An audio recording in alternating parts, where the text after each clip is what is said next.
आजादी मांगती है कुर्बानी जो दी हमारे बुजुर्गों ने। अस्सलाम वालेकुम दोस्तों, तो शुरू करते हैं जहां से एंड किया था। तो वीपी मेनन जिनको एक टास्क मिलता है लुइस माउंटबेटन की तरफ से that he has to advise a new partition plan, तो वो टास्क कंप्लीट हो जाता है। तो उसी टाइम लुइस माउंटबेटन को इंस्ट्रक्शंस मिलती हैं that he has to flew back to London ताकि वो क्लेमेंट एटले और ब्रिटिश पार्लियामेंट को ये बताएं what went wrong in Shimla. वो जाने से पहले जवाहरलाल नेहरू से ये एश्योरेंस लेते हैं कि जो अब न्यू प्लान आएगा उसको कांग्रेस पार्टी एक्सेप्ट करेगी।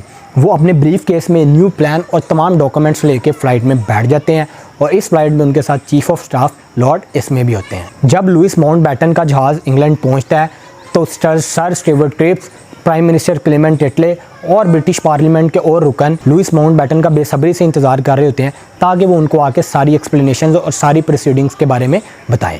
लुइस माउंटबेटन उनको सारी मीटिंग्स और सारी कार्रवाइयों के बारे में बताते हैं और उनके सामने ये प्लान रखते हैं और वो कहते हैं कि I am sure it will work, क्योंकि मैंने जवाहरलाल नेहरू से ये गारंटी ली है कि that he will accept this plan. और जब उनको क्लेमेंट एटले और ब्रिटिश पार्लियामेंट ने ये जो इंडियन क्राइसिस और वायलेंस के बारे में पूछा तो लुइस माउंटबेटन ने उसका बस एक जवाब दिया। उन्होंने कहा वी नीड स्पीड, कि हम लोगों को जल्द से जल्द इस मामला को रिजॉल्व करना पड़ेगा, नहीं तो हम लोग कभी भी इंडिया से ग्रेसफुली एग्जिट नहीं कर पाएंगे। माउंटबेटन की इस विज़िट में former prime minister Winston Churchill से भी मुलाकात हुई और उन्होंने विंस्टन चर्चिल को भी सारी प्रोसीडिंग्स के बारे में बताया और उनको कहा, क्योंकि विंस्टन चर्चिल की पार्टी उस टाइम अपोजिशन में थी and without the consent of opposition कभी भी historical legislation of freedom of India pass नहीं हो सकती थी।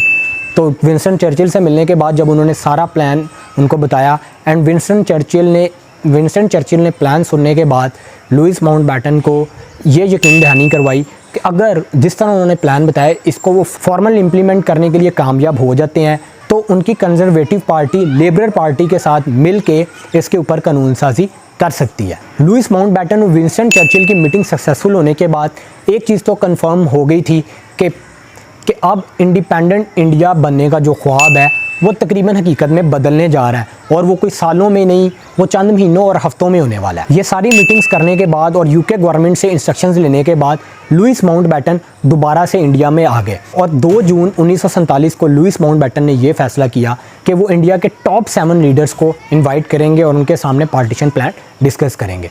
तो उन्होंने मुस्लिम लीग की तरफ से मोहम्मद अली जिन्ना, लियाकत अली खान और रब निश्तर को इनवाइट किया। कांग्रेस की तरफ से सरदार वल्लभ भाई पटेल, जवाहरलाल नेहरू और कांग्रेस के प्रेसिडेंट अर्चाया कृपलानी को इनवाइट किया।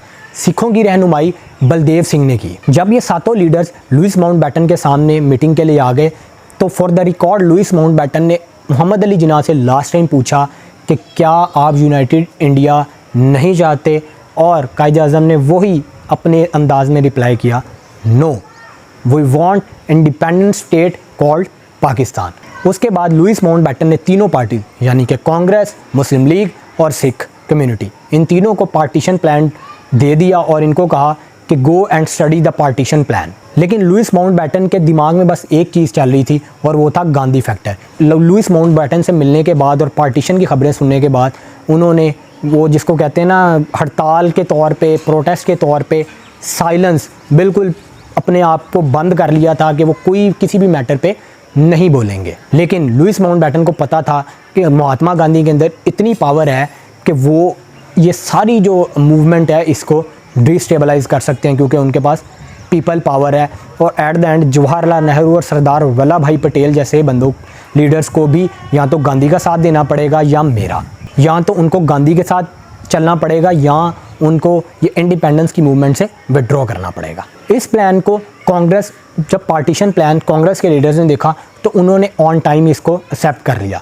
सिख रहनुमा बलदेव सिंह ने भी इसके हक में वोट दिया, थम्स अप दिया, लेकिन मुस्लिम लीग के लीडर मोहम्मद अली जिन्ना, लियाकत अली खान, रब नवाज निश्तर, इन्होंने टाइम लिया क्योंकि कायद-ए-आज़म ये समझते थे कि वो अकेले या ये 2 लोग बस मुस्लिम लीग का हिस्सा नहीं है, और भी बहुत ज़्यादा मुस्लिम लीग के लीडर्स हैं जो स्ट्रगल कर रहे हैं। ये प्लान उनके सामने रखना भी बहुत ज़रूरी है। लेकिन लुइस माउंटबेटन इस चीज़ पे बाज़िद थे कि मोहम्मद अली जिन्ना को प्लान अभी एक्सेप्ट करना पड़ेगा। अगर 1 वीक का टाइम मिलता है तो सारी मूवमेंट और ये सारा जो हमने इतनी एफर्ट किया ये सब वेस्ट हो जाएगी। लेकिन Mohammad Ali Jinnah was taking his time, he was insisting that he wants to present this plan in front of his leaders. लेकिन माउंटबेटन फिर भी वहाँ पे अटके हुए थे कि नहीं, all things will be perish. और वो जिन्ना को कहते थे that you want an independent Pakistan, अब आपको इंडिपेंडेंट पाकिस्तान मिल रहा है। That words the resistance in accepting this plan. क्योंकि लुइस माउंटबेटन को पता था कि मैं लंदन में क्लेमेंट इटली और विंस्टन चर्चिल के सामने बड़ा हीरो बन के आया हूँ कि मैं तो ये प्लान एक्सेप्ट करवाऊँगा। और उधर क्लेमेंट एटली इस हिस्टोरिक अनाउंसमेंट करने के लिए इंतज़ार कर रहे थे कि कब मुझे गो हेड मिले और कब मैं अनाउंस करूँ कि we are ending our Raj in India और अब पाकिस्तान और इंडिया के इंडिपेंडेंट स्टेट बन रहे हैं। लेकिन मोहम्मद अली जिन्ना अभी तक इस प्लान को हाँ नहीं कर रहे थे और लुइस माउंटबेटन उनको यही कही जा रहे थे। कांग्रेस ने और सिख कम्युनिटी ने ये प्लान रिजर्वेशंस के साथ एक्सेप्ट कर लिया। Then why Mohammad Ali Jinnah, why are you not accepting the plan? You don't know the consequences. If you don't accept this plan, we all are gone. Our efforts all are gone.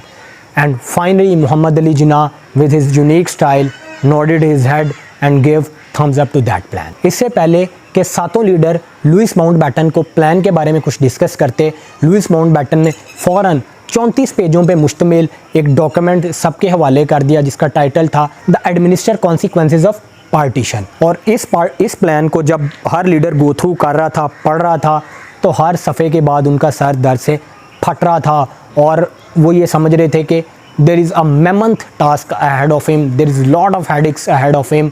क्योंकि partition के दौरान बहुत सी चीज़ों की division होनी थी। There is a cash in the banks, railway का निज़ाम हो जाए, कैनाल्स का निज़ाम हो जाए, इंक पॉट से लेके, झाड़ू से लेके, चेयर्स, टेबल्स, मतलब हर वो छोटी छोटी चीज़ जो कि अभी यूनाइटेड इंडिया का हिस्सा है वो इन दोनों स्टेट्स में इक्वली डिवाइड होनी। उसमें हॉस्पिटल्स थे, यूनिवर्सिटीज़ थी, इंस्टीट्यूशंस थे, रिसर्च सेंटर्स थे, लाइब्रेरीज़ थी, बुक्स थी, there are lot of things. तो इन 34 सफ़ों को पढ़ने के बाद कांग्रेस हो जाए, मुस्लिम लीग हो जाए या सिख कम्युनिटी के लीडर्स हो जाए, सब चुप हो गए थे। और उसके बाद 3 जून 1947 को लुइस माउंटबेटन ने ऑल इंडिया रेडियो पे ये ऐलान किया कि that we are going to make 2 independent states, one is India and other one is Pakistan. Mahatma Gandhi को ये सारी खबरों का पता चला तो 4 जून 1947 को उनकी हड़ताल जो उन्होंने वो चुप साधी हुई थी वो उन्होंने तोड़ी और उन्होंने ये ऐलान किया कि ये जो इंडिपेंडेंस मूवमेंट है वो इसको एंड कर देंगे। जब वॉइस राय लुइस माउंटबेटन को इसकी खबर हुई तो उस टाइम इवनिंग का वक्त था, उन्होंने फ़ौरन गांधी को मीटिंग के लिए इनवाइट किया और गांधी 6 बजे लुइस माउंटबेटन से मीटिंग के लिए पहुंचे और उन्होंने हर तरह से कन्विंस करने की कोशिश की और उनको बताया कि उनके जो 2 मेन लीडर्स हैं जवाहरलाल नेहरू और सरदार वल्लभ भाई पटेल, जहां तक कि कांग्रेस के प्रेसिडेंट भी फ्रीडम ऑफ इंडिया के हक़ में है, लेकिन गांधी फिर भी अपने मौक़िफ़ पे कायम रहे। लुइस माउंटबेटन उनसे रिक्वेस्ट करते रहे कि that is this is the best in the interest of India for the interest of people, लेकिन गांधी चुप करके लुइस माउंटबेटन की रिक्वेस्ट सुनते रहे। और गांधी जो कि उस टाइम 78 साल के थे, उनके 30 साला ये पॉलिटिकल कैरियर में पहली दफ़ा हुआ था कि गांधी बिल्कुल चुप करके कन्फ्यूजन का शिकार हो गए थे कि whether to listen his inner voice और गो फॉर इंडिपेंडेंस। क्योंकि उनके सामने 2 रास्ते थे कि या वो डिनाउंस कर दें सारी ये जो मूवमेंट है इंडिपेंडेंस की, या फिर वो और ये जो सारा वायलेंस होगा उसको बर्दाश्त कर लें, या फिर लुइस माउंटबेटन की रिक्वेस्ट एक्सेप्ट कर लें।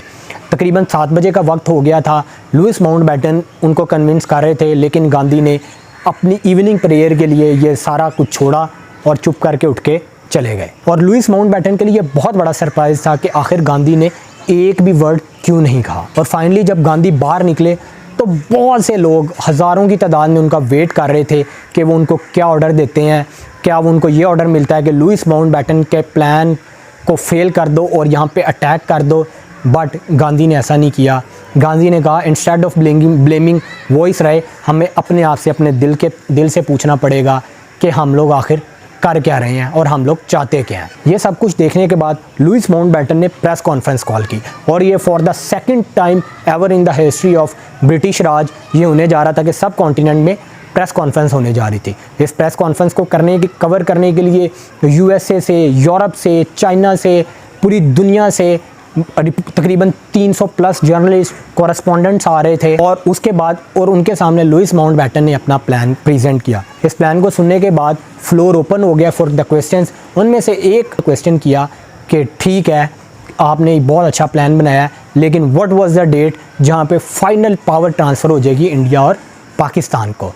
ये सवाल अभी लुइस माउंटबेटन ने सुना ही था कि उनके दिमाग में बहुत ज़्यादा डेट्स आना शुरू हो गई, क्योंकि उन्होंने इससे पहले कोई डेट फाइनलाइज नहीं की थी। Mid of September, mid of October, mid of अगस्त, क्या डेट दें। फाइनली उनके बस जहन में आ गया कि 15 अगस्त 1947 को इंडिया और पाकिस्तान को आज़ादी मिल जाएगी। इससे आगे क्या हुआ, इससे आगे बहुत कुछ हुआ और 15 अगस्त को लेके इंडियन एस्ट्रोलॉजर्स, इंडियन पंडित्स बहुत ज़्यादा इनकी जो है वो इनको परेशानी थी कि ये 15 अगस्त तो हमारे लिए नहीं सही। क्या क्या हुआ, इंशाल्लाह नेक्स्ट वीडियो में आपसे मुलाकात होगी। Till then take care.